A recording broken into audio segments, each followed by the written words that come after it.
As veterans, we struggle to fit in.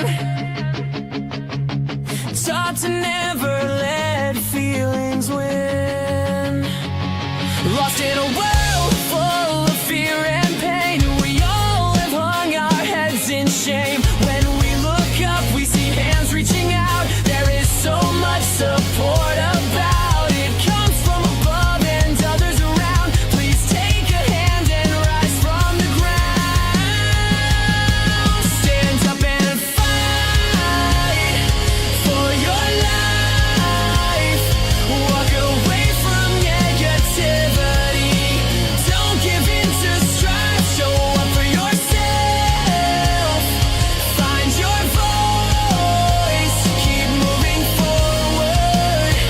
You have a choice.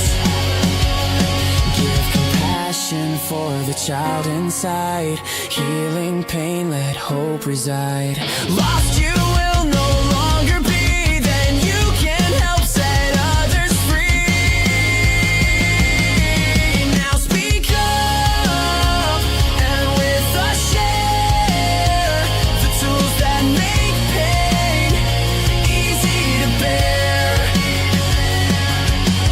Advocate for others to lighten their load. Use your voice and join our show. On Coffee Talk with Bryan and Marie, we heal out loud, PTSD to advocacy.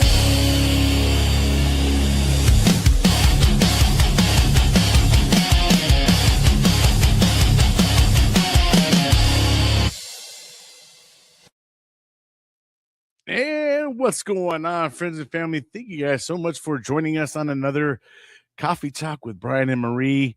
And how are we doing today, Marie? I am doing good today.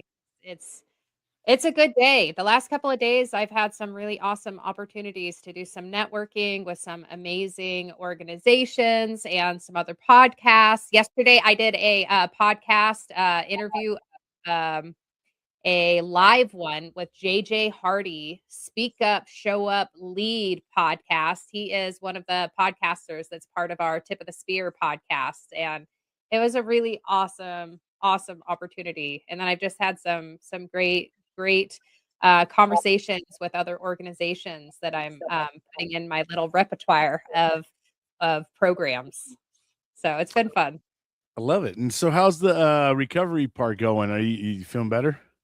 Yes. Oh my gosh, I'm feeling so much better. So I'm a month out of surgery now today, and I am doing much better. For those of you just, tuning in, I just got a hysterectomy a month ago, and it was kind of really rough for a week. I got infection and then reaction to antibiotics, but I am doing much better now. So thank you for asking. How are things going out in California? Going well. It's definitely becoming spring, although it's like 56 degrees outside today, so it's kind of cold. So I guess the weather's a little bipolar right now. It's like kind of warm, kind of cold. We had some like really hot waves coming through here where it was like, I think it was almost hitting the 3-digit numbers. So it got super hot all of a sudden. Yeah, now all of a sudden it's like kind of cold. So I kind of prefer it more on the colder side. Too hot for me gets to be uncomfortable. Too cold is uncomfortable for me too, though. So, but I bet our next guest, you know what, he's gonna be like, "Hey, stop complaining." So, Yeah. I can't wait to have our next guest on. It's gonna be a great one, and everybody, you guys are in for a ride. Definitely, especially if you're into the survivalist type of shows and things like that. But we won't get too much into that. We're going to go ahead and do what we normally do, give out a little bit of shout out. What we're going to do here today is we're going to actually show our YouTube channel for every day is a Saturday. So that way, everybody, if you have YouTube, you can go over there and check it out. A lot of you guys don't know because we don't really talk about all the different platforms that we're on here, but we're on just about every major platform on the audio side. And if you like to go on and watch videos and stuff like that over here on YouTube, you can go watch all the way back to like the beginning, whenever I first started doing audios. I think I even put the non-audios in here. So I think every single episode from the start of the inception of Every Day's a Saturday is here. So I think, what am I up to? There's a lot of videos now, 544 videos in there. Some of them are shorts and stuff like that. But if you have a Wow, you YouTube, look a lot different too since you yeah, started. definitely lost some weight. Yeah. Definitely lost some weight since then. That's for sure. That one was 2 years ago. That interview was pretty much the one of the biggest ones I've had in views in terms of everything. That was with Stass Art Nichols.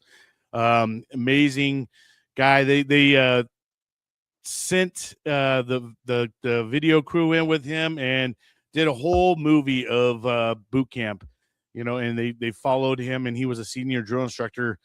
So he had a really interesting story, and he also deployed over to Iraq and stuff like that. But if you have a YouTube channel, you can find us at EDAS USMC veteran, and yeah, go check it out. There's a lot of cool material in here. Lately, we've been doing kind of the lives on Saturday. So if you go over to the live side, that's where you can find all of our new episodes that are recently dropping. But if you go into the videos, you can, like I said, go check out all the different seasons. There's tons and tons of material here, and tons of great interviews with amazing people. So it's like I said, we've been doing this almost just a little bit over 4 years now. So it's going amazing, and we just, like I said, we appreciate everybody's support. All right, we're going to go ahead and now turn the floor over to Marie. I'm going to go ahead and get rid of this, and the floor is all yours, and we're going to hear another great poem from you, and I'll be. Okay. Hey guys. Yeah. And remember, you can also go to sliderbabe.com to register as a guest, and also to access the Every Day's a Saturday link tree on all of the major platforms. I also have a little button that you can push to watch all of the episodes that I have been a part of. And so all of the coffee talk episodes. So check it out, sliderbabe.com. So over the last couple of weeks, I've actually been feeling really nostalgic with my high school teacher who gave me my voice in writing, especially since I just announced that my book is available on my website. And so it just has me thinking about Greg Park over at Timpanogos High School. Love you, dude. He gave me my voice in writing. And so today, in homage to him, I'm going to read a poem that I wrote in high school, but I picked this specific one because of our next guest. Okay. And this one is all about the idea of superheroes. That superheroes don't actually have as much power as we think, because they know that they won't fail.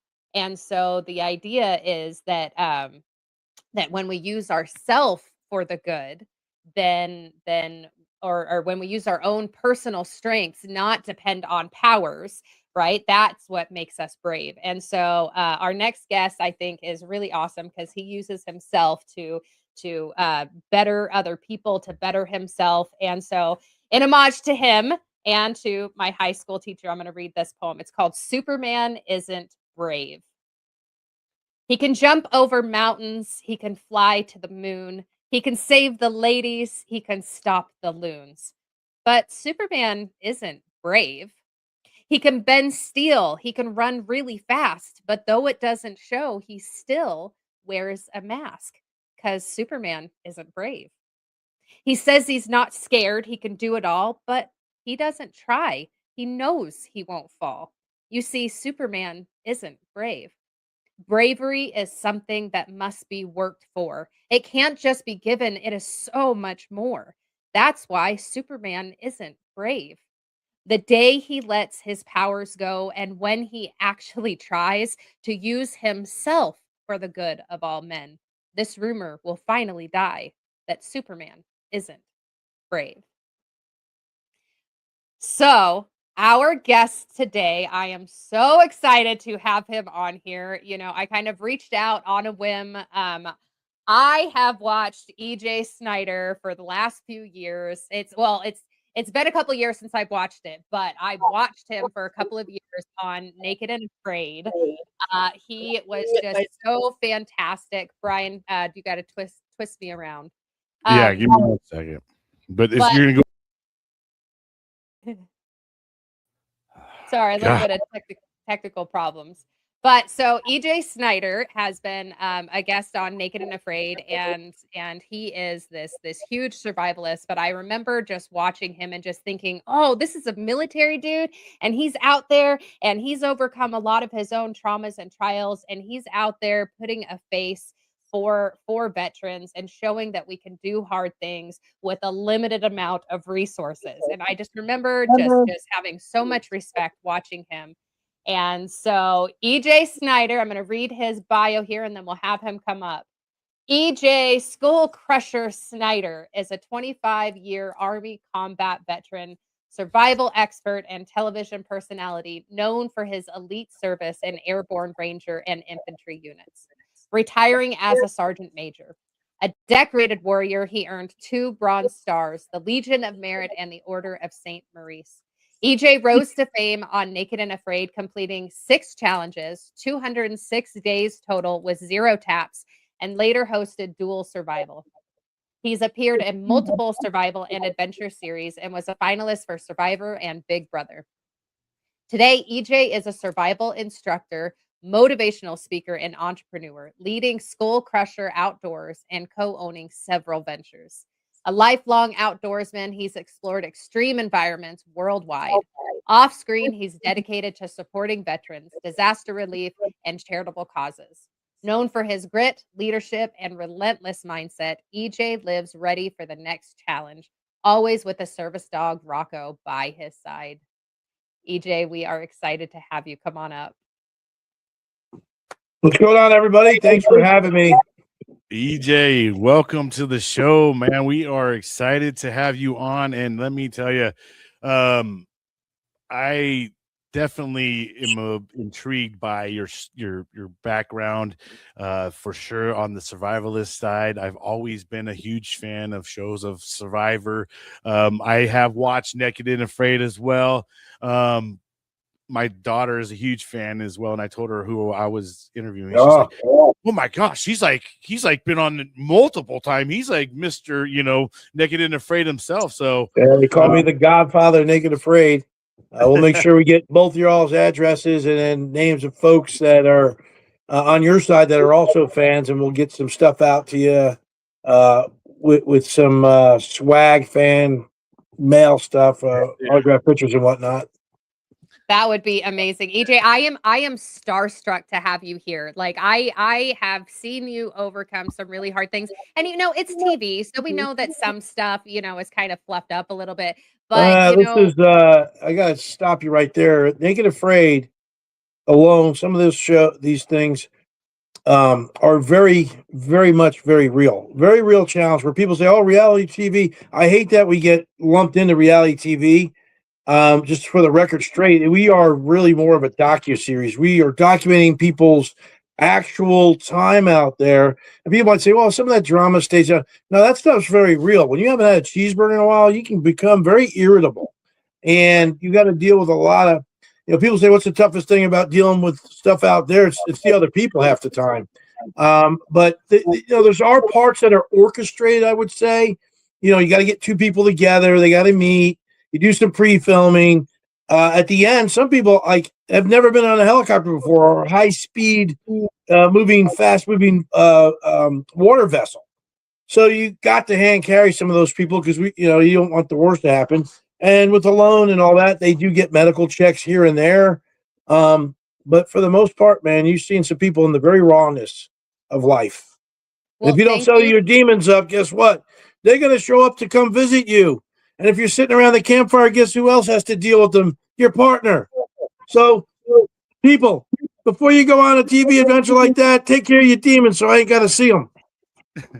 Well, thank you. Thank you for correcting me a little bit. I was hoping that a lot of it was that it was real because I was like this looks way too raw to be scripted. So thank you so much Yeah. for saying that. But yeah, I loved watching you and watching your intensity, watching, like and watching realness because in some of your episodes you didn't Yeah. have as much success with finding food or with being able to find the resources that you needed right away. And then in Yeah. other episodes, you were able to overcome that. And so I love that there was realness in, hey, Yeah. sometimes you don't have a lot of success and other times you do, and you just got to And, keep going. And I and loved watching that.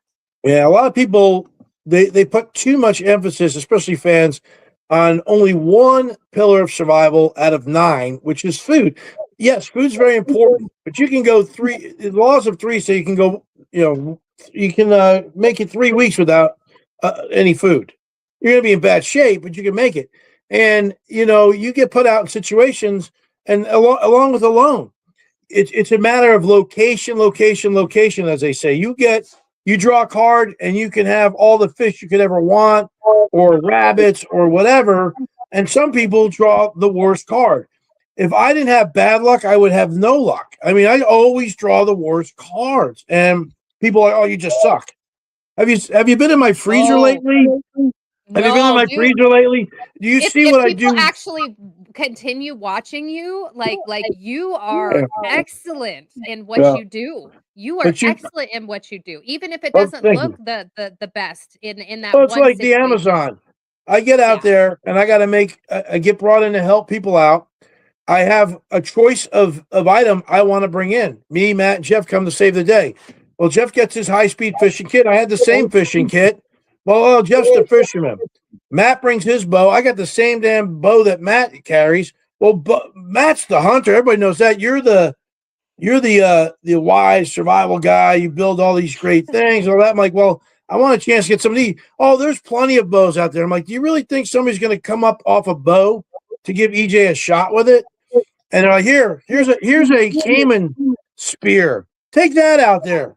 Oh yeah, I'm a company guy. Sure. All right, give me the stupid thing. I've never used this thing in my life, but fine, I'll take it out there. You obviously want it out there.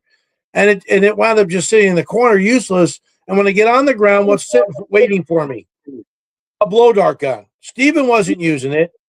I've never used one in my life. The first time I ever blew a dart was out there in the middle of the Amazon, and I can't even get like fan sympathy about, oh, that dude's not doing too bad with something he just picked up. And there's a lot of technicalities with that darts.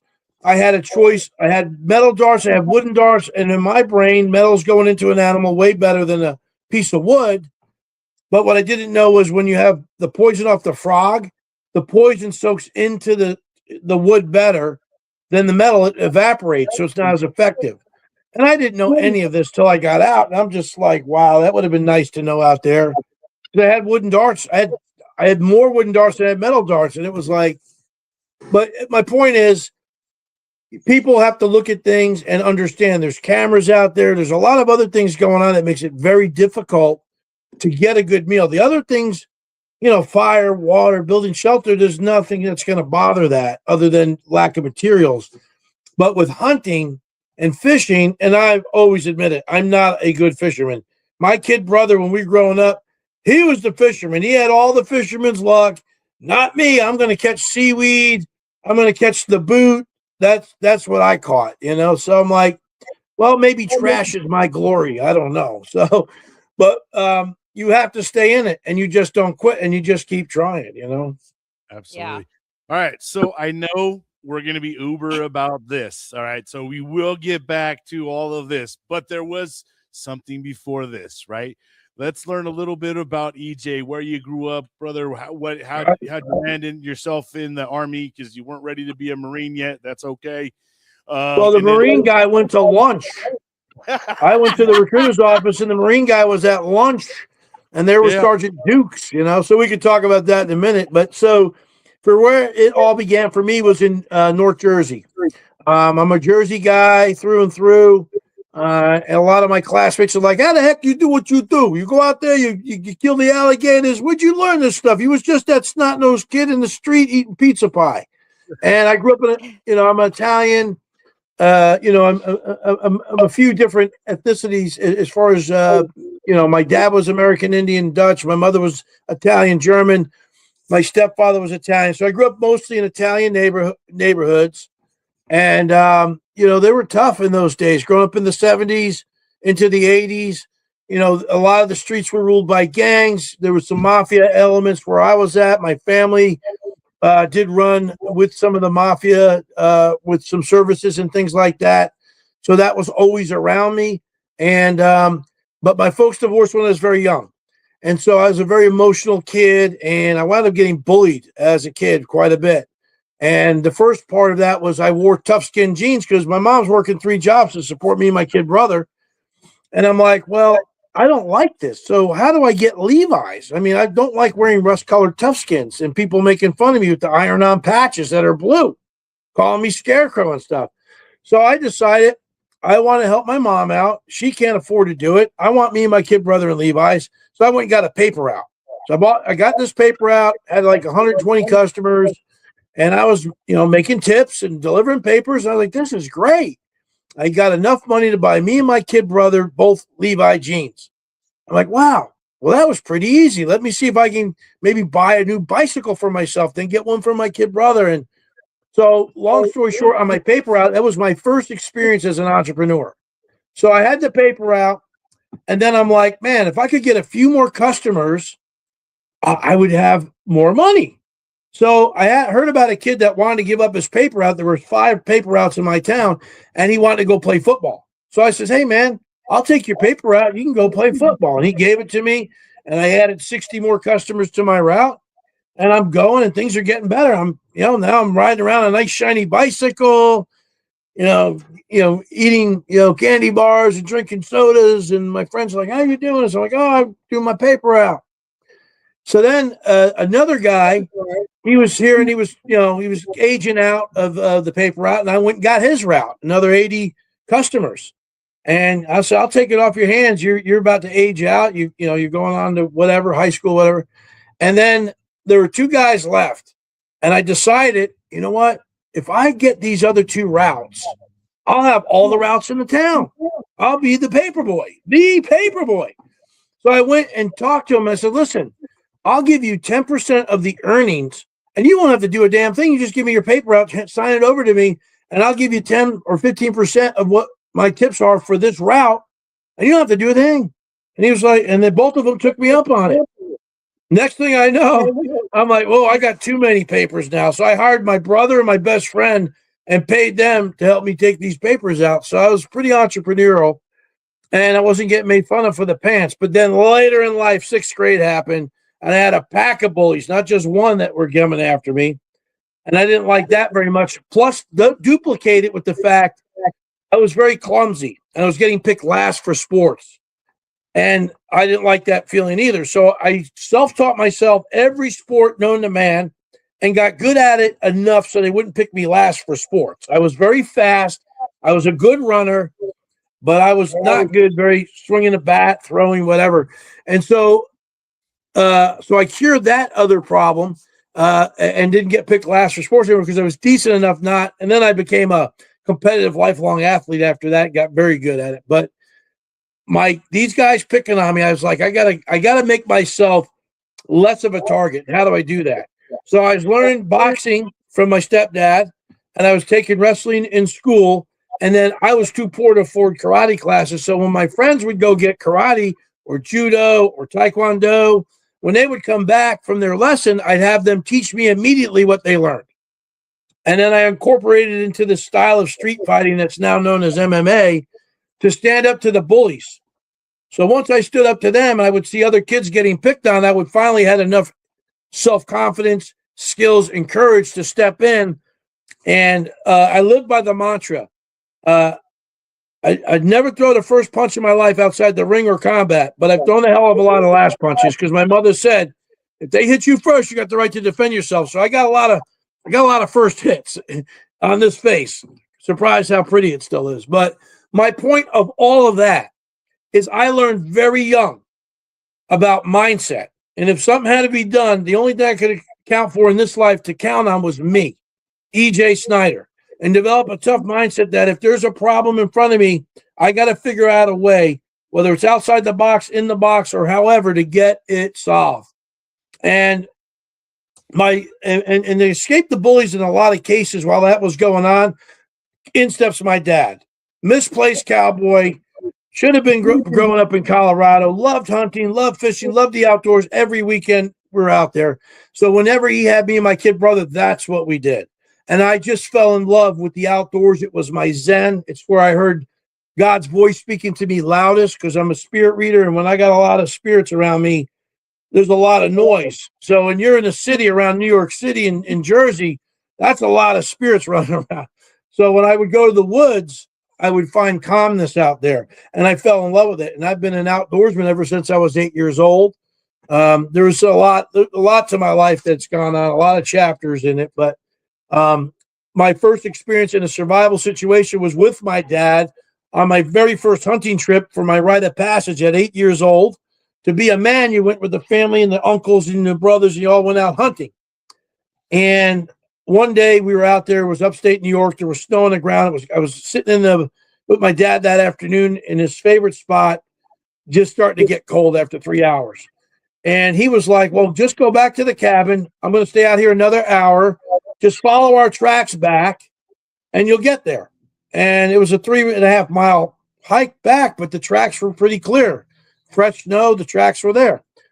And I started walking back, and as an 8-year-old boy, oh, squirrel. Well, what's that over there? I walk off the trail to go look at this massive boulder and see what's going on over there. And while I'm walking away, the snow comes in. It starts snowing pretty heavy. So next thing I know, I'm out there messing around this rock. I'm climbing all over it. It's starting to get a little dark. I'm like, oh, I better head back. Well, when I look back, there's no tracks. The snow's covered up everything that I just did. And I'm like, uh-oh. And I started walking the direction I thought I was supposed to go in, and I wasn't seeing any more tracks. And I started wandering aimlessly. And then I start getting scared, as an 8-year-old boy would. And I start getting a little snivelly, start calling out to my dad. And I finally went in a circle, and I saw that big rock again. And I got this big orange jumpsuit on. So I climbed up on top of the rock where I figured someone could see me. Maybe if I yelled up there, it would carry it further. It's the mind of an 8-year-old. And that's what I'm doing. And then it gets dark. And all of a sudden, and in my mind, it's an eternity, but it was probably another hour or so. And all of a sudden I hear all the EJ, and saw the flashlights. And I'm over here. Oh, there comes my dad, my uncle. And it gets down, and my dad says to me, I failed you, son. I failed you. I didn't teach you how to land navigate.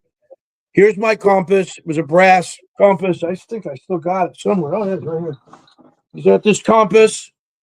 He said, I'm going to teach you how to read that thing tomorrow before you even do any other hunting.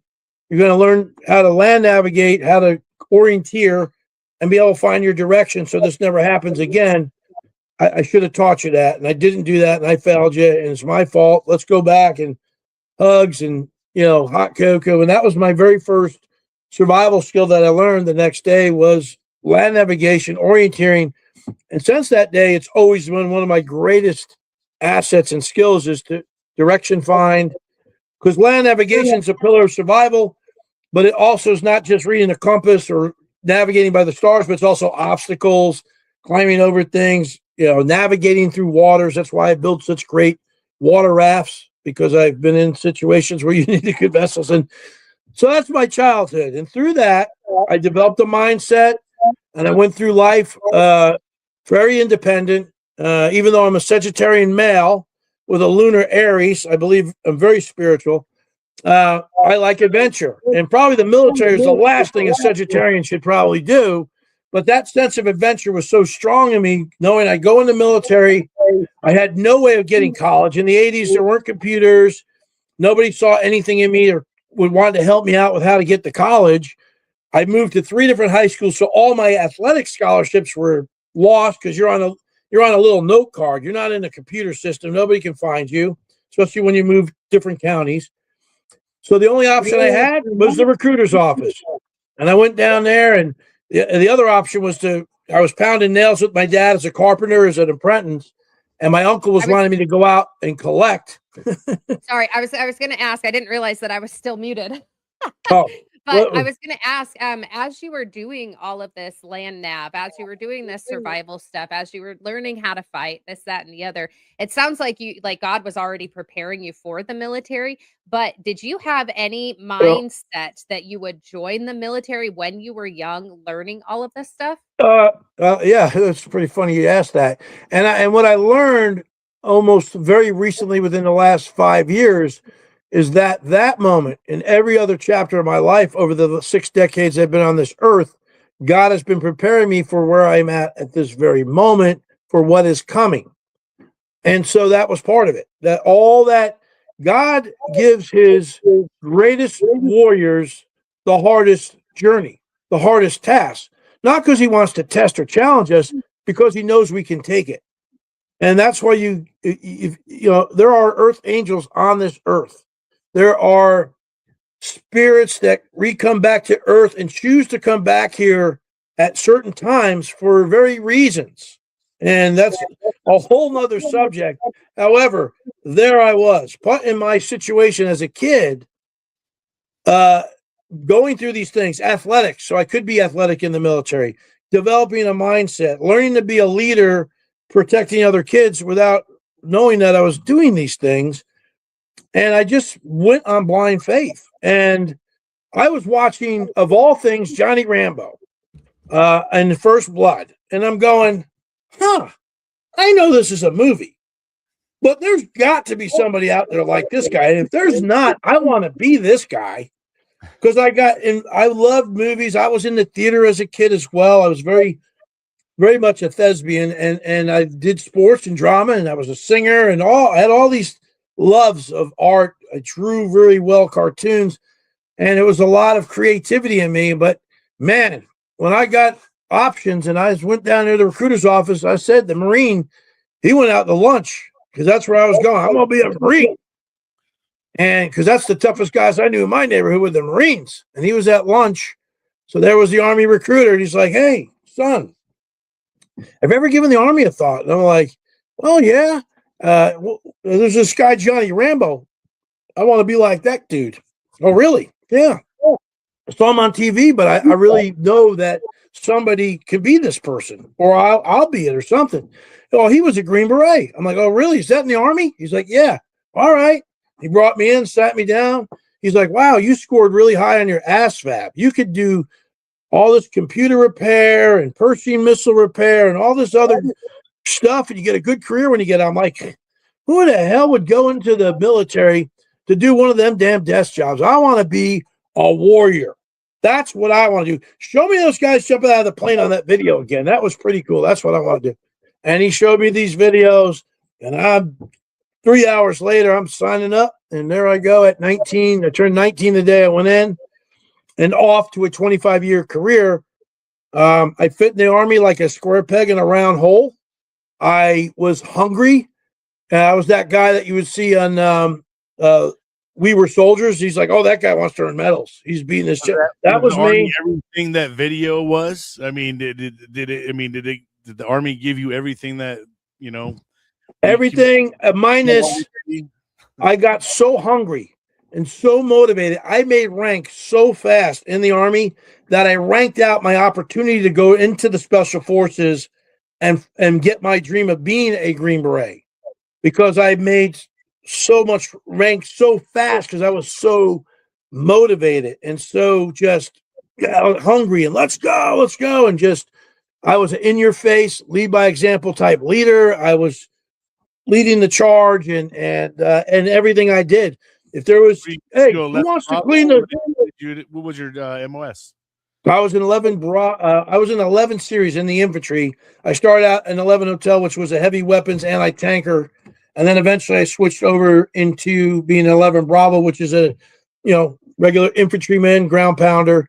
And I did do mortar training when I was a drill sergeant, and we got 11 Charlie on my resume as well. That does not surprise me that you were a drill sergeant. That is funny. Oh, I was going to be a drill sergeant, and then the Gulf War happened, so they put that on pause. And I got back in the Gulf War. I'm like, well, I'm going to the Q course. Like, you can't go to the Q course. You got to be a drill sergeant. I'm like, listen, that's the epitome of the NCO. I love that man when I walked in. I always wanted to do that job, but it doesn't fit my plan now. I've got to go to Special Forces. That's what I'm going to do. No, you signed a contract. You're going to be a drill sergeant. I'm like, okay. Off I went to go be a drill sergeant. And at that time, once I became a drill sergeant, I actually started bodybuilding, and I became this massive 265-pound, 20-inch arm, Terminator-looking drill sergeant. That definitely scared the heck out of those guys, but I was such a phenomenon in fitness, both what I ate, what I looked like, and what I did. Believe it or not, at that weight, I was still running roughly a 5-minute, 30-second mile for 6 miles at that size. I mean, my 100 was sub 10, and I mean, I was just a freak. I almost got out of the Army at 10 years ago to be a pro wrestler, of all things. But had a kid on the way, and I had some friends in the business, and they were like, listen, you get hurt in the wrestling business, you ain't getting a paycheck. You got to heal, you got to train, you got to get cleared to go back in. And life here is it's like a circus. You're on the road all the time. So I decided to stay in the Army, which was probably the right thing. So I served in the Persian Gulf with the 82nd Airborne Division. I was one of the youngest platoon sergeants at 24 years old, and took men to combat and brought them all back, thank God. I went off to be a drill sergeant. After drill sergeant, I was a ranger instructor down in the Florida Ranger Camp. That's where I went to SEER school, became a survival instructor and a tracking instructor at the Florida Ranger Camp. Fell in love with survival. I'm sorry. Can you explain for those of us, or I know what it is, but for people who don't know that are listening, can you explain what SEER is? Because Okay, so SEER is a very important course for any of our military personnel that are going to be close or behind enemy lines operating, special operators with high threat capability of being captured. It is the Survival, Evasion, Resistance, Escape course, SEER level C, which is very interactive, very role-playing, and very physical lab test for when you put all these skills together. You go through the survival phase of learning wilderness survival, how to survive, learn how to evade, capture, evasion, and how to escape captivity, and the things you do for that, how to communicate within a prison cell. All of the SEER course was developed from our returning veterans from Vietnam that developed a lot of these systems while they were there, mainly Nick Rowe. Colonel Rowe, very famous as a Special Forces Green Beret. He brought home, he's the godfather of the SEER program at Fort Bragg, North Carolina, where he stood it up, and got a lot of folks that were former POWs to help him stand this up. And it is what it is today. It's not really, it's evolved a little bit, but mostly the same way Nick set it up. Very tough course. One of the greatest classes you'll love to hate to go to, but would ask to go back for some crazy reason. And so I went through that course, and I fell in love, formally trained in survival. Now, I was getting some survival training as a Boy Scout, got a little bit when I went to Ranger School, but this capped it off for me. I just want to know as much as I could about survival to be able to help me and my family out when days got, the bad days came. And I want more people to know about it. So I started teaching it privately on the side, even though I was still in the Army. And I just stayed honing my skills. As much as I could get around survival and learn about it, I did. And I continued my Army career. I went on to the 10th Mountain Division, served in the Old Guard at the DC, which is a ceremonial unit. Then went on to the Sergeant's Major Academy, and then off to finish my career in Hawaii, where I went back to Iraq for another 15-month tour before I retired. But all that time, during that time, Survival TV came out with Survivor in 2000. And then, all this reality shows. I was like, I'm very competitive. Oh, I love survival. I love competing. This is amazing. And I fell in love with this stuff. And then before you move on to that, we're going to take a really quick break to do a veteran showcase. And then before you move on to your survival stuff, I also have a couple questions about your military service. So great. We will be right back. All right. Yeah. So, we're going to do a veteran showcase like we normally do right here. We're going to showcase the Marine, the rapper, and he's featuring Topher, who's an Air Force veteran, and D Cure, who is also an Air Force veteran. So 3 veterans who are making this music video. And if you haven't heard Marine the rapper, he's got just a great set. And I know Topher is also amazing artist as well. Haven't really got to hear D Cure yet, but this one right here is called Semper Fi. And so stand by. We're going to bring it up and we're going to go ahead and excuse ourselves.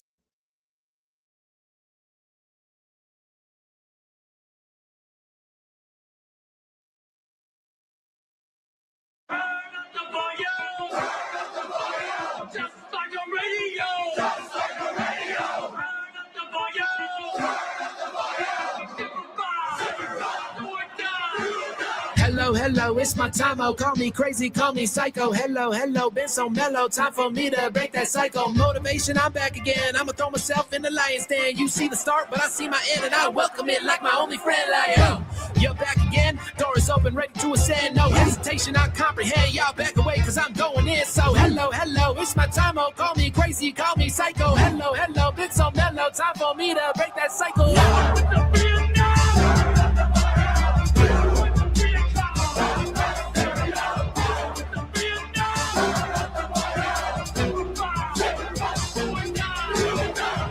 What's happening? MJ Hayes, we back again. Aim high. Every day we are battling for our life and for our friends. In my mind where the war begins. Fear and doubt come pouring in, but goes away when the chorus ends. Cause I've already woken from that nightmare. They don't fight fair. Hell's kitchen, what it's like, yeah, but I'm right here. And I ain't moved an inch. When freedom's on the line, I refuse to warm the bench. Turn me up.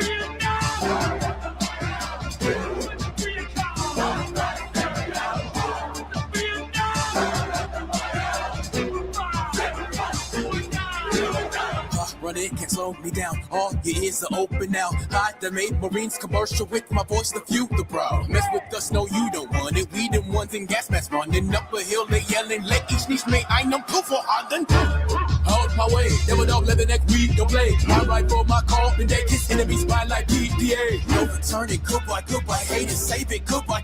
We the greatest, it's do or die, always faithful, simplify.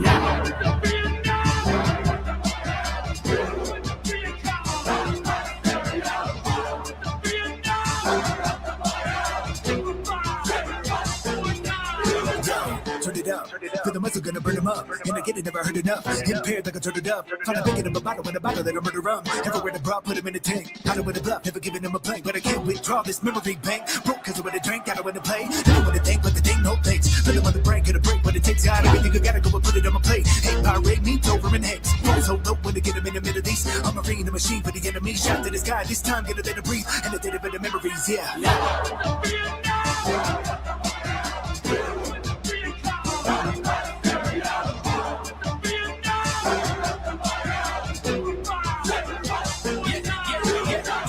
Decisions, we make them all with precision. I'm finally living my vision. Can't stop me with that collision. Determination's my weapon. We keep it moving and moving. Yeah, we gon' turn up that radio and blast that stereo.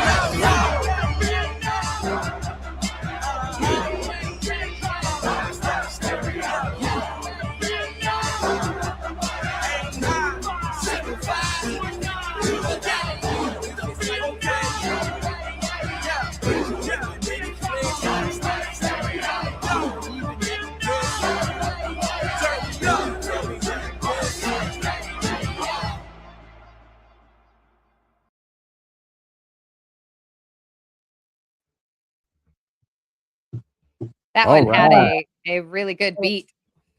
Yeah, I love all his tracks. He has some great music out there, and a lot of it he talks about his deployments, his experience.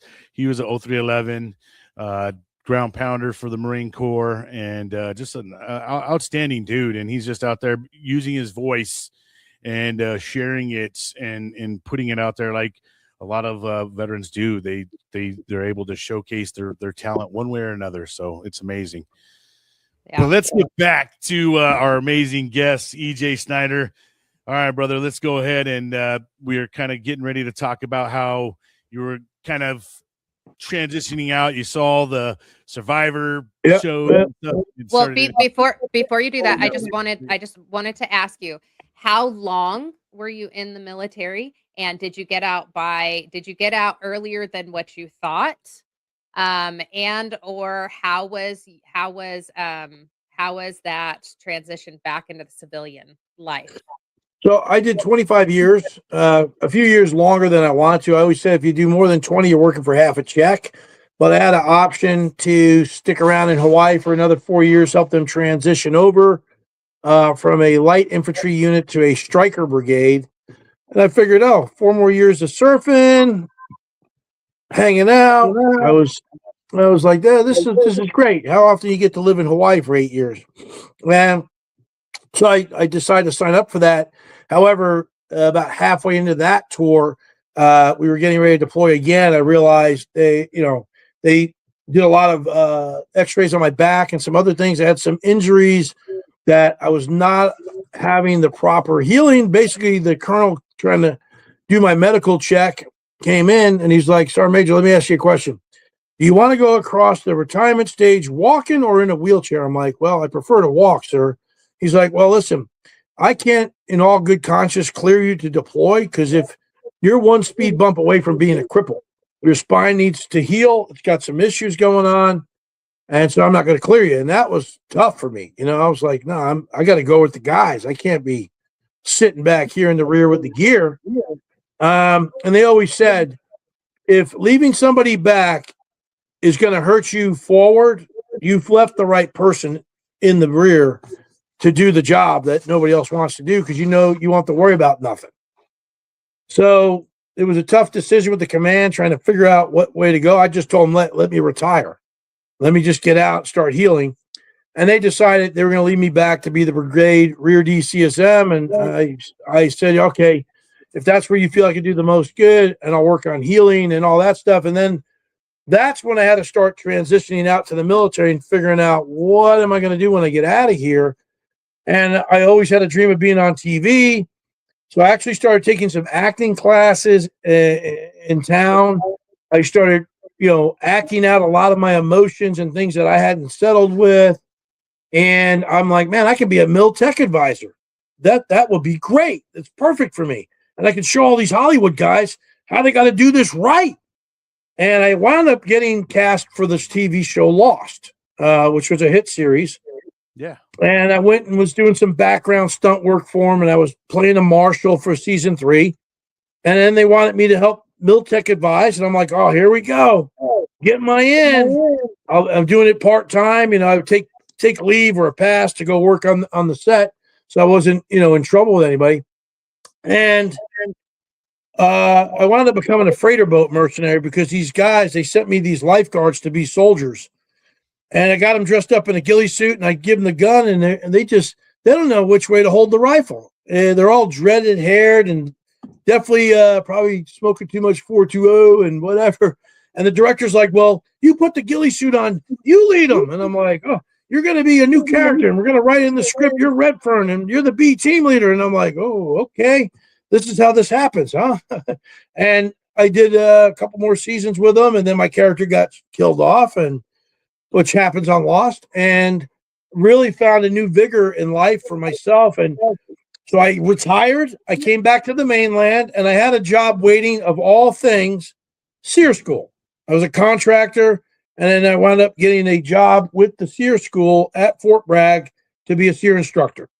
And that was my transition. I was literally getting myself around like-minded thinkers, other retirees, people that had been out for a minute, to help me figure this out. Because I'll tell you what, I wasn't doing too well standing in a line waiting to get a black coffee to head to work in the McDonald's line. People are standing in line for 10 minutes, and they get up to the counter and go, well, what do you have? Oh, I don't know. Let me see what's on here. Huh. And after about the second or third person did that to me, I went like, they're like, who's next? I walked right up there. And I got in front, I said, I'm next. Walked past 12 people, said, I'll have a black coffee hot now. Put the cash on the counter. I looked back at the people looking at me all stunned like sheep. And I'm like, listen, if you're going to stand in the damn line for 15 minutes and you don't know what the hell you want off this board and it's breakfast and they only got like 10 items, you're an idiot. Keep the change. Have a nice day. And I walked out that door and I got into my truck and I'm drinking that coffee. And I'm like, wow. I looked in the mirror and I'm like, I'm a real asshole. I just did that to those people. Don't know what they're going through in life. Maybe they needed it. I don't know, but that's what I did.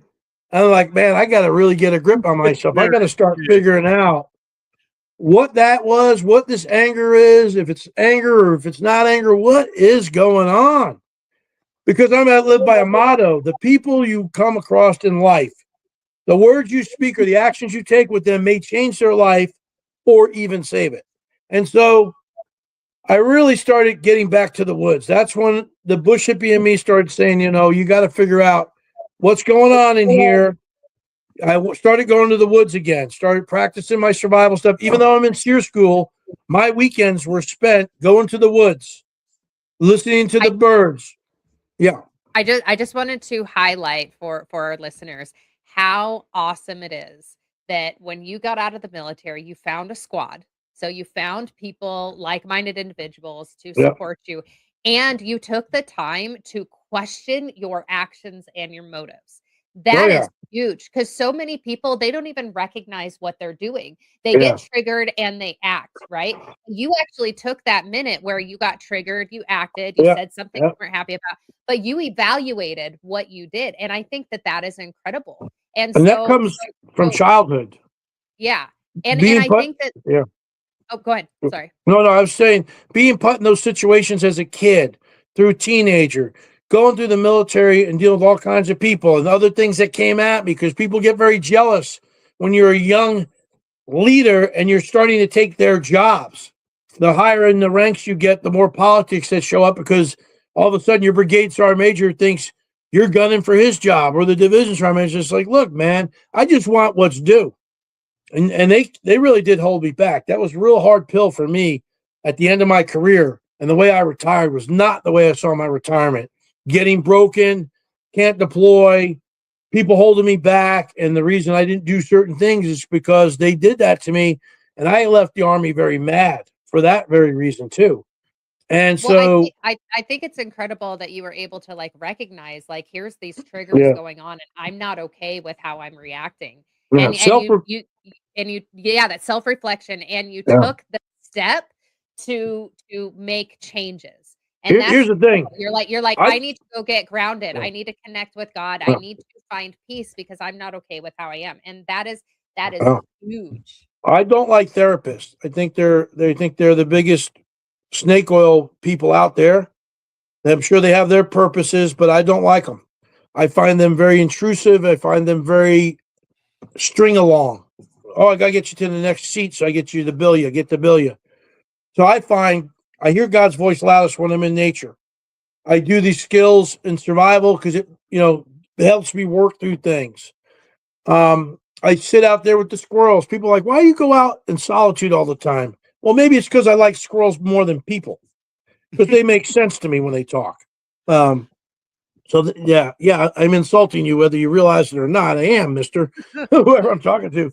But I like to go to the woods because that's where I heal. You hear people all the time walk off the war and they hike the Appalachian Trail, which is a dream of mine that I'm going to do someday. However, I have things going on in my life. I can't dedicate 7 months to go do that, but I go to the woods and I heal. I love teaching people. I love to teach survival skills. So I started teaching my own private classes outside of SEER.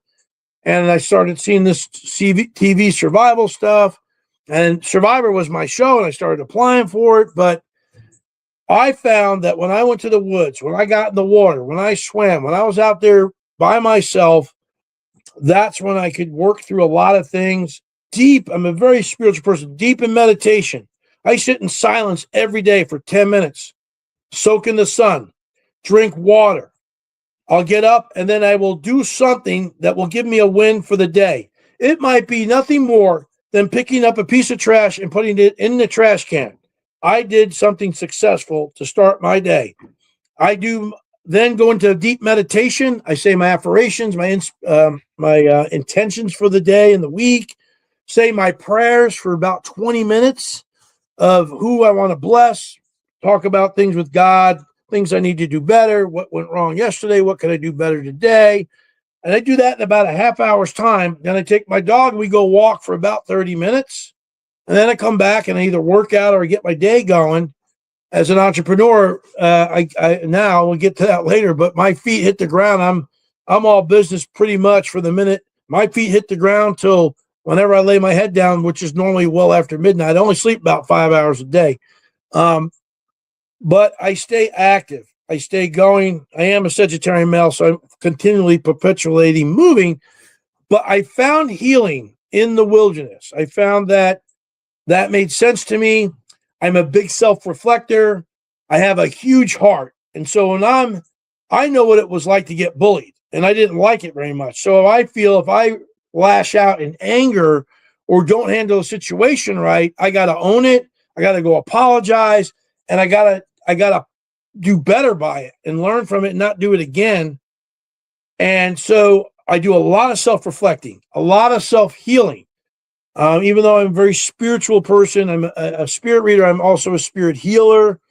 I'm an empath. I have a lot of gifts of that you read about in the Bible that God has blessed me with, that I can't keep to myself. I got to help in other ways. That's outside of what we're talking about here. But if I can't fix myself and heal myself, how am I going to heal others? If I can't love myself, how can I give love to others? And so what I found is grounding, as you said earlier, is a huge thing.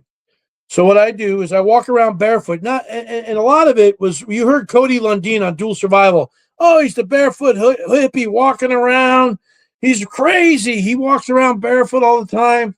And I actually got recruited by Discovery to come out for Dual Survival and replace Dave Canterbury.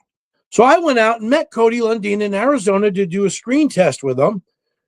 And I asked him, why the hell you walk around in bare feet? That's the dumbest thing I ever heard. You walk around barefoot. You just walked across barbed wire, bro. Let me see the bottom of your feet. And they were thick as leather. It looked like they had fur on it. They were square. They looked like a hobbit's foot. And he's like, well, yeah, he's like, I can feel the earth. The midichlorians in your body will adjust to the temperatures of the earth.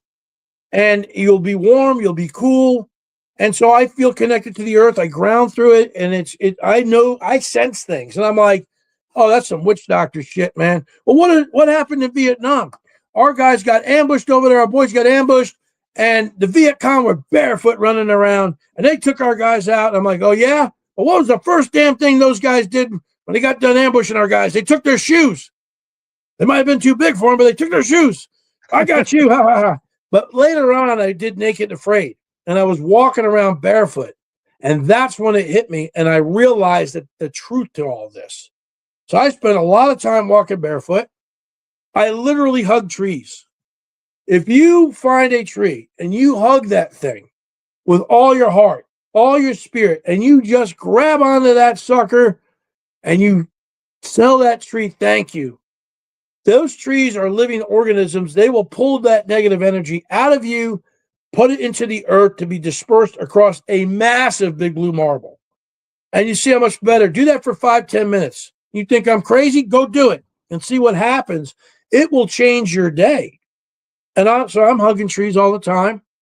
After that, I do EJ Chi, I call it. You Tai Chi, but it's different. And I do a lot of this clappies. I do all this for 9 on each point for 9 times. And then I will lay on the hard surface with my back for 7 minutes to align my spine. Why are we doing this? We are little radar beams out here. We're electronic little creatures. You gotta fix your antenna, which is your spine. You got to get your wires, which are your digits and your arms and your legs, touching and plugging into the earth and all those things. So when I was in the military walking point, and I could sense a booby trap up ahead or an ambush, that Jedi spidey sense that tingles on the back of your neck, your hair stand up, it's a real thing. And so when I went into doing survival and these survival TV shows and getting on these challenges, I plugged into the universe. It took me to a whole nother level of primitiveness and spirituality that just went to a whole nother, a higher level of ascension in my spiritual walk. And people say, why do you keep going back out there on these naked afraids and doing these challenges? It's like, because I'm ready for the growth it brings. I'm ready for the self-healing it brings, the learning, and what I'm going to do for others out there and help them and be part of their journey and be a road sign in their path. And so those experiences, you can't buy that. So I get out there and I do it because I am excited for what I'm going to get out of it, what I'm going to learn about E.J. Snyder and how I'm going to heal and continue on my journey through these processes. And I tell you, my 50 teens have been amazing. That's what I call 50s, 50 teens. It's like the new 30s. And it was a great journey. But I tell you, 60 hit me pretty hard. I was like not looking forward to it. And I did a real heavy. Didn't you go out into the woods? I think I had reached out to you and you said you went out into the woods to kind of just take some time when you turned. Oh, yeah, 60. I do that often. Like I said, I'll go up the grid solo. And people are like, aren't you afraid to get in trouble? I'm like, not really, because I got God with me. So I'm not really alone. But I understand my skill set and I'm always prepared for bad things. You always got to have a plan. And so I never worry. I always have something, I'm out there and I'm on that journey because I'm supposed to be out there. And you got to get unplugged. And how do you unplug is you just try to stay away from this stuff and you get out there and you get raw. And I will make a point when I'm out there, I'll only check my phone like in the morning before I get going in case there's something I got to attend to. And then when I get back in the evening, and I set aside about an hour for work time. And that's it. See, now you confirm for me, I totally believe that we are all energy, every single one of us. Yeah. And I think that we have the ability to carry negative energy. We have the ability to carry positive energy, and whatever energy we send out to the world is what we're doing. Like I told Marie one day, it's like, when you stub your toe, it's like the world's kind of testing you. Are you going to send out the negative energy? Like, fuck, damn it, and then you're shooting off you're just mad. You're shooting off negative energy into the universe. Now, when we talking about disconnecting and going out into nature and stuff like that, we don't realize how much energy is out there, and the trees are energy. Everything out there is some type of energy. So I love the fact that you talk about hugging the trees and things like that, because I even told Marie this the other day. I because I've been hearing so much more about, being grounded and stuff like that, I took my shoes off and I went in my backyard and I just started doing little circles. Yeah. And let me tell you, I started from my feet and I felt the most amazing trinkle of like butterfly. I can't even tell you. It just I know what you're talking about. All the way up and then went the all tingle. The way. Yeah, a tingle that started literally, and I felt it like a wave going through my entire body all the way up, and I was like, "This is wild." Because you have to visualize. I took the time to because I think that's the thing. A lot of people do walk outside out there with their shoes off and stuff, but they're not tuned in, right? They're on their phone, they're listening to something else. They're too much going through. But when you go out there with the intention of like, I plan on listening to the world and stuff like that, it's amazing how therapeutic it could actually be for you when you go military set out to do that. Yeah. Before we crossed the line of departure in the military, the LD, we stop and do SILs. Stop, look, listen, smell, feel. To tune yourself to the sounds of the battlefield. We'll do that 10-minute practice before I go into the wild because I want to hear the creatures. I want to get plugged in. And then I'm set to go. Do it in life. 10 minutes, silence, plugging in for your day. Whether you live in a suburban area, city, or you're out in a more woody or whatever. How much negative energy does this thing carry, right? You go into social media, news, everything. This thing just feeds you negative. You wake up in the morning, you go like me, sit with the sun. First thing, let the sunlight hit you. Drink water. I drink hot water. Hot water is much better for your stomach than cold water. So I drink hot water. because you're sleeping all night, you're dehydrated, start drinking the water. You sit still and be silent. You let that sunlight hit you. You don't touch this phone for 30 minutes because when you touch it, it sets off stressors right away. So you leave it alone. Don't turn off 30 minutes. Do something successful for the day to start your day with a win. Pick up the trash, adjust something, help a bug on its way, whatever. And then there's like 2 other little things I can't remember off the top of my head that I do. 7 things you do and will set your day up for such success because that positive light is the sun. The sun cleanses. I also cleanse in the moonlight. This I'm wearing here is very spiritual for me. So I cleanse through the sunlight, cleanse through the moonlight. And I do this practice both in the morning and in the evening before I close down. I sit with the moon, but you bring that positive energy in through your eyes, your nose, your smelling, your hearing, your senses. You put your arms up, open your palms to the sky, and you bring those receptors in. And then you visualize that gold light going all over your body and pushing the dark, black, negative energy that you might have in your system down through your feet into the earth. And once you're done with that process, go over there and hug that tree and tell them, thank you. Thank you. The ancients, man, they've been on this earth longer than any of us. They know everything. So thank you for sharing that, EJ. I had a thought that went through my mind. I know we're getting close on time. And it looks like we got another 24 minutes of record time is what I'm seeing. So okay. So but one thing that I was just thinking, at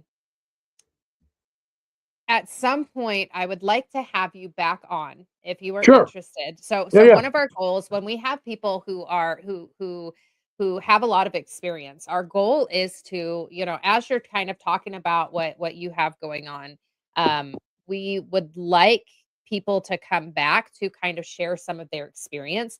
And so my idea is if you would be interested in kind of coming up with a little class on mindfulness and a little bit about basic survival, we would love to have you come on here to share a class. If that'd be great. That is something. That would be so fun. So so like what you do to get grounded and just basic survival stuff. And let me add this.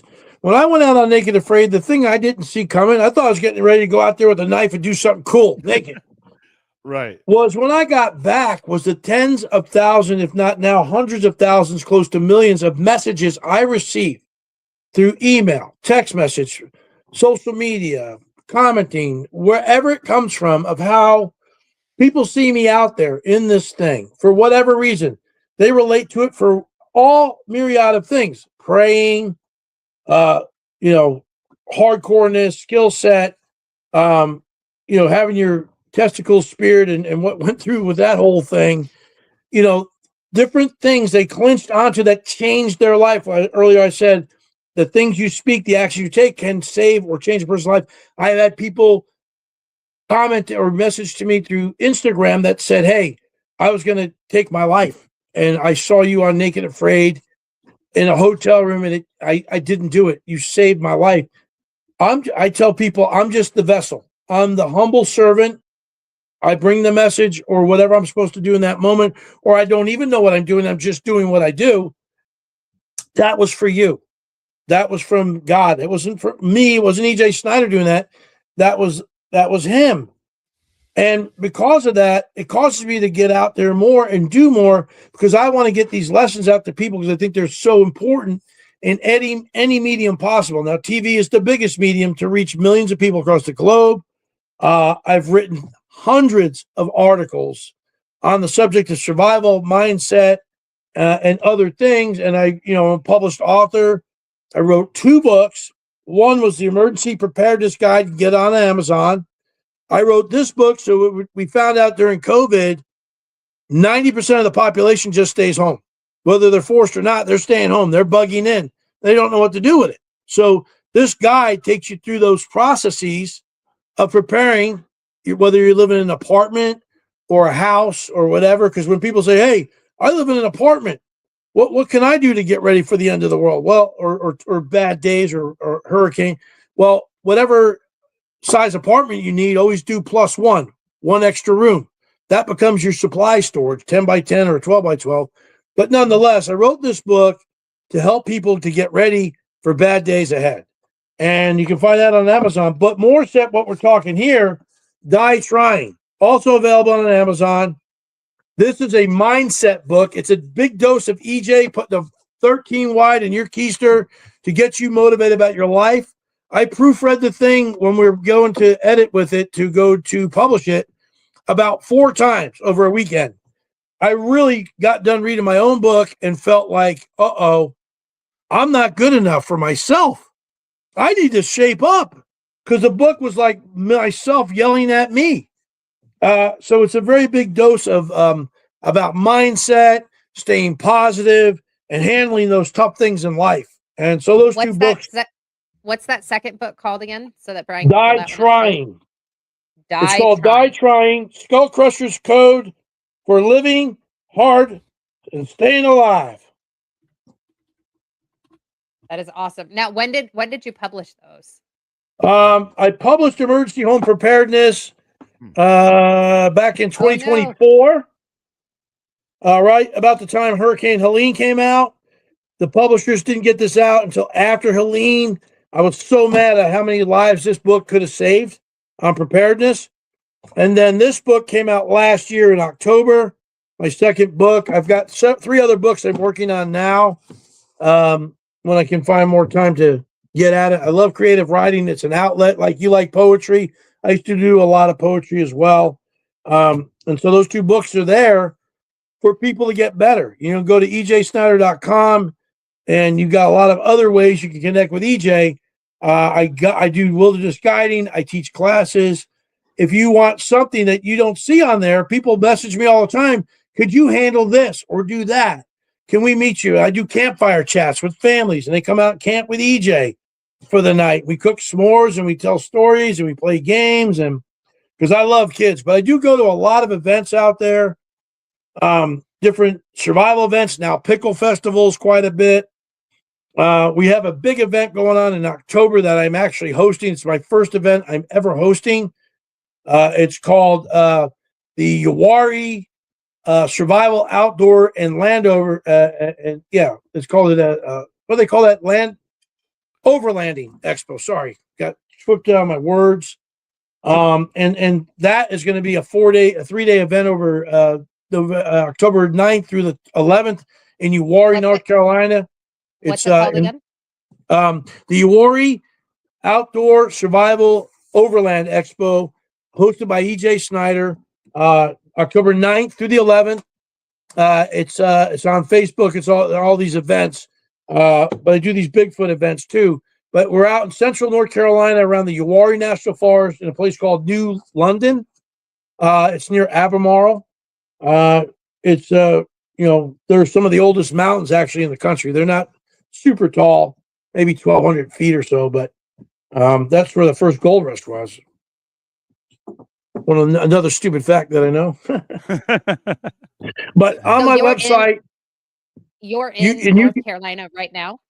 Yeah, I'm in North Carolina right now, and like these things, you can connect with me, like Survive with EJ on YouTube, and I've got all these 1-minute tips, hacks, and tricks on there. I'm getting ready to start those up because survival is so important. I'm an entrepreneur now, and I've started up multiple businesses. I dabbled in a whole bunch of stuff. I had 2 apps I was a partner with. I sold one of them, didn't make it. The other one I sold my shares in. I took that money. I invested in a bar with a friend of mine that was in trouble. You always want to own a bar till you own a bar. Well, we had that up for 2 years, didn't quite make it. And I started multiple other little businesses out there that I'm still either have shut down or they're still going. My first one I did was Skullcrusher LLC, known now as Skullcrusher Outdoors. Started that one in 2015. I love being an entrepreneur. I started Rocco Ventures, which is my consulting life coach company. And that's still kind of going. I got it in the back burner right now. That's going to be my retirement business once I finally retire, I think. Survivalmastery.co is a survival platform for online learning in survival and life skills. Whether you want to learn how to can pickles or, learn how to hunt, fish, survival skills, how to do other things in life, go to survivalmastery.co. We're a great platform. We're actually getting ready to partner with some big names. I can't mention them right yet, but we're going to become the premier learning platform for all things educational, not just survival outdoor skills, life skills, but we're talking universities, Boy Scouts. Some guy that if you go to the top 10s of survival list, which I happen to be the number one ranked survivalist on that list, there's a guy behind me, number 2. I won't say his name. He's named after some kind of an animal, and he likes to grill. He may be getting involved with us, I guess, but I didn't say his name. So anyway, read between the tea leaves or the mushrooms. Mushrooms will change your life, folks. That's another subject we'll get back to. Anyway, Yeah. my biggest company that's really getting ready to blow up. What are they doing? What? What are they doing? This is Freedom Frank, folks. He's my little running buddy with Freedom Pickles. Now, Freedom Pickles, we are a veteran-owned and founded and operated all-natural handcrafted pickle company. My partner, Jason Loveland, he's my co-founder with me. He's an Air Force guy. We have a mission. We're more than pickles. We're a mission. And what we're doing is we have our pickles that are the best tasting, crunchiest, and healthiest on the planet, scoring a 90 on the Yoga app. We handcraft these babies, and they are all natural. We locally source all the ingredients. We can cook them, boil the brine in a pot with Jason's grandmother's, the pickle angel, Grandmama Marion's family recipe. This is the best tasting pickle you ever have in your life. FreedomPickles.com. You can order them if you can't get to where one of our 73 store locations are in 6 states, mainly North Carolina, Florida, Virginia, Tennessee, Kentucky, South Carolina. We're actually in Harris Teeter right now, which is a main food chain in North Carolina and South Carolina in the northern and eastern regions of those 2 states. Getting ready to go in the rest of the Harris Teeters. We have a dill, which is called our Patriot Dills, with our lead mascot, Sergeant Pickle Cruncher, Paratrooping Pickle. I doodled the artwork. My daughter, Cassidy, she is a graphic artist. She brings them to life. For my Marines, Gunny's Garlicky. This garlicky pickle tastes like those deli barrels in New York. And man, look at all them garlic cloves in there, all that goodness and natural in this. Yummy, yummy, yummy. You can see the goodness in there. That is my favorite pickle currently, although we have some flavors coming out, sweet heats, bread and butters, apple cider vinegar. That is my favorite pickle. But then, you like the heat? We got our Air Force guy, Gunner Smoke'em, with our Firework Frenzy heats. Just enough heat. Look at that habanero pepper floating around in there. Pickle Cruncher. So all of our characters' names are very catchy. We're actually going to go do a animated 3D commercial with our characters. Eventually, a movie when all the rest of our characters come in. We're an interactive brand. We're building a movement. So you see we got our logos, we got our emblems. We're a very patriotic brand. First, we want to make the best tasting pickle and healthiest in the country. That's no dyes, no GMOs, no artificial colors, no preservatives, no firming agents. And our salt is a healthy salt with low sodium because the human body needs salt.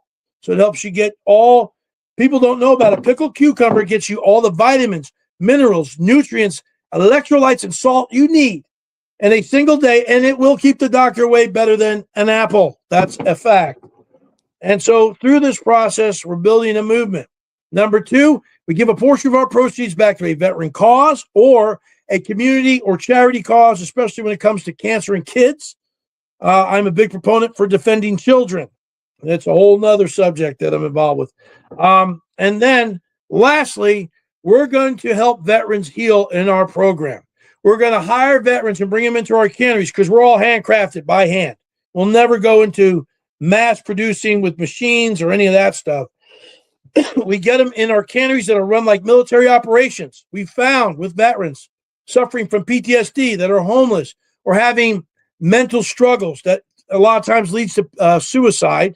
If we put them back in an environment that they remember, because when we leave the military, whether we retire, get kicked out, PCS or ETS or whatever, what we found is most people that go in the military, when they get in the military, that's the first family they've ever known. Even if they had a loving family, a lot of our folks that go in the military are from broken homes, single parent homes. They come from foster homes themselves. Some come from good families that are stayed intact, but majority have, this is a family. And we all know this, brothers and sisters. When we leave, we've left a family that we know. Even if we're married and have kids and we get out, we still feel we lost our family. So it's a mourning process. That complicates the PTSD folks are dealing with and the other problems. So we found through study of 2 years with soldiers that I went to war with, through some professors and therapists, dare I say, we found that if we put soldiers and Marines and airmen and sailors back into an environment that resembles the military, it helps them heal and they do so much better. So we're going to get that going. That's part of our process. Plus, through the Pickle Company, we want to stand up a outdoor camp, Freedom Pickles. We follow our organizational model, not by corporate standards. We're going to have our main canneries, Fort Freedom. That's the headquarters. We'll have outpost canneries, just like they used to have little forts back in the 1800s. We're going to have outpost canneries from each state. We want to put one in each state if we can, but like where I'm at, Outpost Bragg. And so we'll have different outposts and they'll go to those things, but we're eventually going to have, Freedom Forest or something like that, where we bring veterans to heal out in an outdoor adventure camp setting where they can go kayaking, just go hiking, sit around a campfire, because a campfire is I love fire. And the reason I love fire, and it's in most of my logos when we do stuff like Survival Mastery, because fire and flame is knowledge. And our ancient ancestors would gather around the fire in the middle of the community, because they didn't have TVs or phones back then. They'd have the fire. The fire brought the community together. We governed by the fire. We taught by the fire. We shared stories, our ancestry by the fire. We held court by the fire. Sometimes we administered justice by the fire. But fire not only feeds you, keeps you warm, gives you purified water. You can cook food with it, make weapons with it. It brings light. We used to call it fire TV when we're out there. It warms you, warms your soul. So we want that fire burning in our people. And we're going to build, like on our main cannery, we're going to build a little cul-de-sac circle with tiny homes for our veterans that are homeless to stay there. And in our main cannery, we're going to have a gym. We're going to have a cafeteria where we'll feed everybody while they're working, play music, come in with a Freedom T-shirt. So you're basically building a community, and I think that there you go. Amazing. I think that really sounds amazing. Yeah. Are they going to call you father? Is it going to be a commune? No, that's not happening. So as we're kind of wrapping up a little bit, you had made a comment before we got started, and I wonder if you can just kind of finish us off on this. This has been an amazing interview, and I'm so excited to kind of see where you're going and to have you come back again. Thank you. Because we'd be happy to come back and talk about things, and then also do the class. Yes, that would be perfect. And kind of let us know. Because I think another session with just some questions coming and talking about different things, because there's a lot, 6 decades of life. I laugh when people say, "Tell me your bio." Yeah. How do you I know take you 6 have decades? a lot. Yes, you have a lot going on. So just to kind of like round us out, you made the comment before about how entrepreneurship helps with the mental health and I can't remember exactly what the comment was, but how is being an entrepreneur helping you with your mental health stuff, and where do you see yourself where do you see yourself moving forward with this? Well, entrepreneurship for me, it gives me focus. It's like, I'm running a company, doing things, staying active. The way to stay young is to stay active, and you continually get after it. You just keep moving, almost reverse age. But for me, you have to have a purpose in your life. You got to find that purpose. You got to grab onto it, and then you just dive into it. I tell people all the time, when you have a dream, hold it tight, close to your chest, baby it. Don't tell people about your dream. Show them, because somebody's going to want to poo-poo your dream. Your friends and family are the worst for that, and you got to hang on to that. Thank God I've got Jason in this fight with me. He's my brother in arms in this Freedom Pickles business to fight, to keep up the good fight, and we have each other to lean on in this thing. So you got to find a good partner in your entrepreneurship. And if it's just you starting up the business, then you got to be your best partner you can be. And that's a lot to put on your shoulders, but hopefully you have a spouse in your life or somebody that is your right-hand person to help you through it, because being an entrepreneur is a lot of long nights, a lot of sacrifice, and a lot of, even more so than the military, I found, and a lot of not understanding. People don't understand why. And it's not for them to understand why, and it's hard to explain that why. You just know every day you got to get up and you got to go and you got to drive it home. Because Mark Cuban was just talking the other day, and he was talking about he didn't have a vacation for 8 years with his first business he stood up, because it was all on him. He had that, if I want to make it, I've got to put in the time, I've got to sacrifice, and my vacations will come later. That conflicts a little life philosophy for me, but that's another story, but it is true. As an entrepreneur, you got to wake up every day. You got to live, breathe the business. Some won't make it. You got to show up for yourself, right? You got to show up for yourself. And if you have other people count on you on your back to be that leader. I mean, my partner's the CEO. It's his grandmother's recipe. It's his family's heritage. I like being the executive vice president because I like running things amok in the rear, being the COO as well, and making the action stuff happen. Although I know in the company, nothing happens unless it comes through me, really, most of the time. But me and my partner really joint run this thing. But it's, you have to, it's not for the faint of heart. You can't have a you can't have a thin skin. You're going to get told a lot of no's. Thank God I went through acting and auditions and got told no 450 probably plus times. Not right for the part for whatever reason. Because if you become comfortable with rejection and understanding, you just put that in the gas tank and turn it into fuel for the fire. Every time you get a no or whatever, you got to take negative energy, put it in the gas tank and burn it out the other side and just keep moving. I've had a lot of businesses I put up. Many didn't make it. Some I sold off. Some did okay.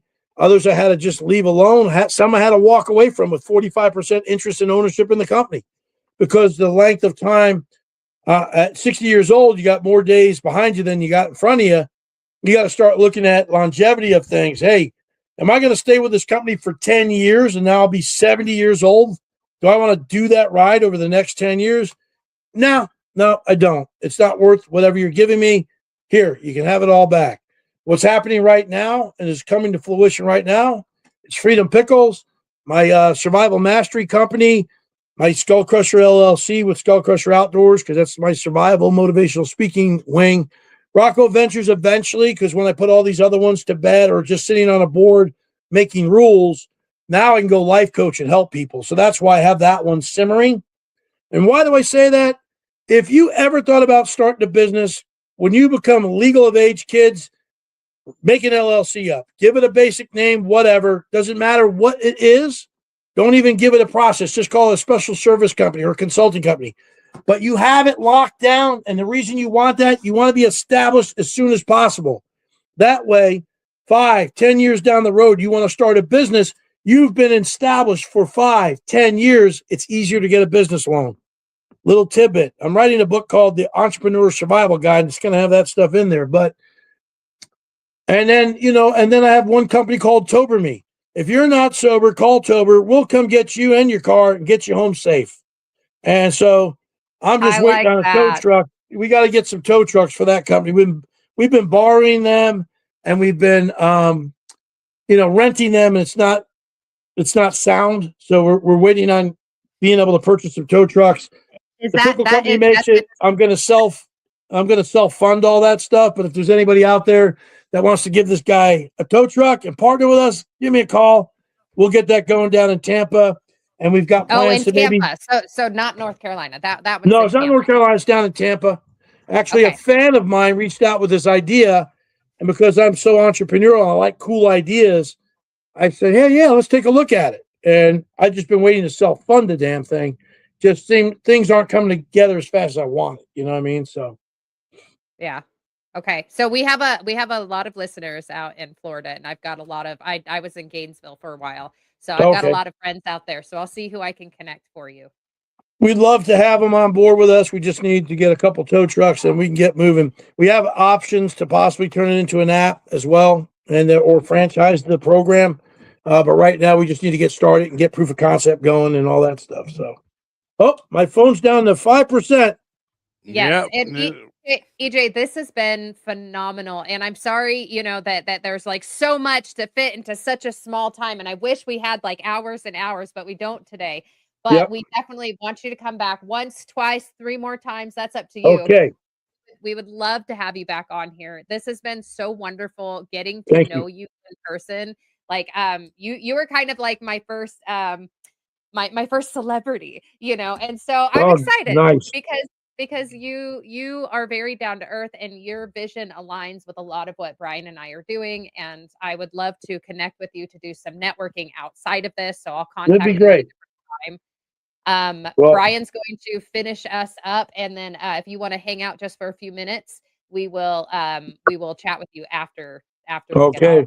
So, folks, in all things, folks, just stay tough out there. Never give up hope, because there's always one more thing you can do in a survival situation or a life. And be the light in the darkness. And remember, the actions or words you speak to another person could save and change their life. So anything you want to know about EJ, get to ejsnyder.com and hook up with me, and all my social medias. You can get with me right there. Well, EJ, we appreciate your service to our country, and we appreciate everything you're still doing. Thank you so much, man. Thank you. Thank you both. And thank you, everybody out there. And remember, it's America's 250. Be proud. All right. Well, that was a great one. And yeah, you got to get to your little fangirl moment Yeah, out I of the way. did. I am. I'm a fangirl, Yeah, that was a lot of fun. I'm so glad that he was on here. It's been fun watching him. If you guys haven't had a chance, go watch his Naked and Afraid, Lost, Survivor, stuff like that. But with Naked and Afraid, I'll have to say I can't go into details, but there is an incident that happened where EJ just like proved his snot, and they sewed him up in front of the audience, in front of you on the camera, and he stayed out after injuring himself really, really And where they badly. sewed him And up at, guys, is yeah, is a region you don't want to be touched. yeah, Like, you know what it I was mean? Like, it was yeah, it's not the incredible. area So you want to injure. You don't want to be we'll injured in general, but that oh gosh, damn, dude. we'll just say he has balls Yeah. for It's for been doing what tested. he does, and It's been it's. stamped and tested. Boom. All right. Yes, and so he's just an incredible man that pushes through hard and difficult things, and, go watch him. He's doing some amazing things, in the veteran community and in the survival community. Go check him out, ejsnyder.com. We're so glad that he was here. Yes. And once again, everybody, we just thank you guys so much for supporting the show. And once again, if you guys want to go check it out, we're on all the major platforms. If you go on Linktree and you look up Every Day's a Saturday, we're also on there. That also has the ability to take you to any of the different platforms you want to listen to. So that's kind of the cool part about Linktree. There's also sliderbabe.com, which she has linkage in there to get to some of the shows. So there's a lot of places you can go to go check out the show. So zero excuses is why you can't go watch it. And if we're not on one of the platforms that you like to listen to or something, let us know, and we'll try to get you guys added. That way you're able to listen to your favorite spot, because I know that's a big thing. But is there anything else you want to say, Marie, before we head out? Just remember, in Brian's words, all of this is free 99, man. And we're just so grateful that you guys have been here. As I was telling Brian, it sounds like our podcast is getting out there. People are saying, "Yeah, your coffee talk, man. We've been talking about you," and that's been really fun. So keep it up, you guys. spread the message. One of the things, some of the feedback that I've gotten at some point is that our episodes are too long. But the thing is we are specifically out here to spread a message of healing and let people share their stories. So we know that our podcast is long. It doesn't matter. This is the way that we do it, and so it doesn't matter how many views we have. What matters is the one person who listens to this and hears what they need to hear. So if you are one of those people that can't, go on and watch something for a long period of time, if you go over to like Spotify, it has chapters. It is broken up into whole chapters, and you can go sit there and watch whatever you want to watch. And then, the great part about these podcasts, and if you go listen to it over on any platform, you can pause it and resume it later on whenever you want. That way you are able to listen to the show in its entirety. And like Marie said, when we're bringing our guest on, we don't want to sit there and say, you got 30 minutes. Just like EJ, we didn't even get through 90 minutes. We couldn't even get through a sliver of his life because he's done so much.